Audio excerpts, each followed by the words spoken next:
All right, guys, this is Jeremy with United Specialty Painters. I am going to talk to you about something really interesting today that I tell everybody that aspires to be a business owner. And the analogy I want to share with you is the analogy of the lion and the house cat. And it's something that I feel is so relevant to somebody who is going into business that has the mindset, maybe he's worked as an employee for a long time. There's a very big shift in mindset from going to depending on somebody to give you work and working those hours, and then going over to where you're building something for yourself, where your performance determines your success. Okay, so I'm going to go over 5 things that makes a lion a good example of what it's like to be a business owner, as opposed to someone maybe being in long-term employment, which would be like being a domesticated house cat. I mean, no disrespect to anybody in employment. I'm just using this as an analogy, as a difference between owning a business and not owning a business, okay? So the first thing that you'll notice about a lion is that they have to rely on themselves to feed themselves, okay? So a lion pride is made up usually of a primary male, a dominant male, and sometimes other young males that may be brothers.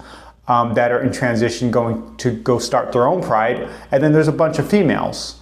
So usually the females do most of the hunting, and the young males sometimes go along with the female pride or the female group to do some hunting. So there's this element of self-reliance where we're not depending on anybody to hand us steak. You know, the lion's not depending on the zookeeper unless it is a lion kept in zoo like Dean Schneider does in his movies, where he's raising these lions and kind of feeding them, but they also at the same time they have to go out and hunt for themselves. So there's a hybrid thing going on there. But I'm talking about wild lions that are completely wild. There's a self-reliance. So risk and reward is number 2. A lion may go hungry if he does not succeed at hunting, but when successful, it eats first and takes the biggest share. Business owners face risks, but also enjoy the largest rewards. Okay, so there's risk and reward, and they're calculating that. They're saying, well, we got to get this kill. If we don't get this kill, we're not going to eat.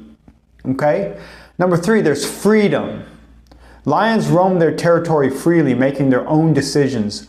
Business owners set their own directions, strategies, and pace. That's really important. So let's break this down. They set their own direction. You got to have a vision for the company. Why do you exist? What's your mission? What are you trying to build? Who are you trying to serve? You know, and then strategies and pace. We're talking about the ability to draw up a plan and execute it and get a desired outcome. Can't always do that in employment. And then pace. How quickly do you want to make that profit? How quickly do you want to rise up in popularity and rank or net income? Well, that's up to you. How high do you perform? Do you wake up early? Do you read a bunch of books? Do you expedite your learning by listening to other masters and mentors? Do you have good, healthy habits that will build yourself to be somebody that's worthy of that success? You know, you determine that. Number 4 is constant competition. All right, sometimes you got house cats and stuff, like maybe you have competition among them, but not nearly as severe and aggressive as in the wild. Lions must compete with hyenas, leopards, and other lions. Similarly, entrepreneurs face rivals, market shifts, and economic pressures. Okay, sometimes we have to shift our market in order to accommodate what's popular or what's on the menu on that particular week. Maybe it's just exteriors during the summer, because marketing failed and we didn't get enough marketing done to get interior paint jobs. Well, then you got to be in the heat. So you got to do wise planning. So constant competition. And number 5, responsibility. A lion's pride depends on its ability to provide. Business owners carry responsibility for employees, customers, and the survival of the company long term. Okay, so that's the lion. Now let's go over what the house cat, being like a long-term employee. If you're a person who needs security and you're not going to step out and kind of start something on your own, and you're kind of loyal to an employer that may or may not keep you around, by the way. He may either fire you or lay you off, right? And that's where unemployment kicks in, right? Well, as a lifelong employee, Being like a domesticated cat, the first thing is security and stability. A house cat doesn't have to hunt. Food is provided. Employees receive a steady paycheck regardless of whether the company thrives or struggles. So you're not in the seat of determining whether or being responsible for whether it struggles or survives. You're not in a position. You're in the position of fulfilling a small part of that company in which you get a paycheck that's much lower than what could be earned if you were a business owner. Okay? Number two, limited freedom. Cats live within the boundaries of a home, just as employees work within the structures of the company. So cats can't really go outside whenever they want unless they're an indoor-outdoor cat, then they have semi-freedom. But cats live within a boundary that is not like the wild. Lions can go anywhere they want, but they're social animals, they choose to stay together. Domesticated cats tend to be not very social animals. They're kind of like alone all the time.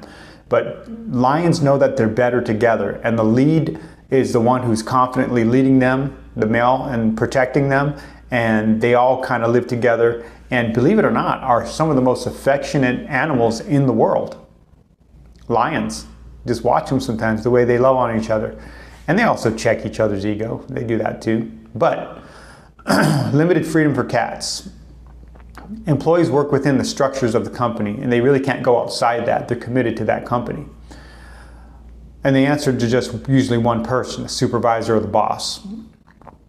Number four, let's see, hold on, 1, 2, number 3, less risk, smaller reward. The cat doesn't starve, but it doesn't feast like a lion. Employees have security, but typically less upside compared to an entrepreneur. So there's less risk. You can probably keep your job if you don't do something stupid and get fired, or you don't get laid off because there's not enough work. But smaller reward, 30 grand a year instead of 100,000 or 150,000 a year. You're making 30 grand, okay? Maybe you're making 50 or 60, or maybe you're making 100 grand as an employee, but you could be making $1 million. But you don't have that upside. You don't have that ceiling removed. The person who pays you determines that ceiling. Dependence is number 4. The cat relies on its owner for survival. Employees rely on their businesses or employer for income and benefits. Not their business, but a business. PayPal, if you're an employee there, depending on their managers and owners to keep the work flowing. So yeah, you're dependent. Comfort. Cats that live in a house enjoy safety, warmth, and predictable routine, much like the stability many employees value. So again, no disrespect to any employees out there. It's just that if you want to become a business owner, you got to shift from house cat mentality over to becoming a lion that's aggressive, that does what it needs to do to get it done. A lion that asserts himself, that has confidence, that believes it can accomplish what it is set out to do. And without that shift of mindset, it's just very difficult to make it, because you will fail. In fact, lions don't catch everything that they chase. A lot of prey gets away. But as a business owner, you need to constantly stay focused on building the business every single day and not quitting, and be disciplined. Nobody's telling you what to do. Nobody's telling you where to go. Nobody's telling you who to talk to. You've got to do it. And if you've got a good community like lions do, and you've got other lions around you, they're going to encourage you to stay in the fight and build your business and your influence so that you can enjoy the benefits and rewards of a successful business. All right, until next time, guys, thank you for listening. And remember, be a lion, not a house cat.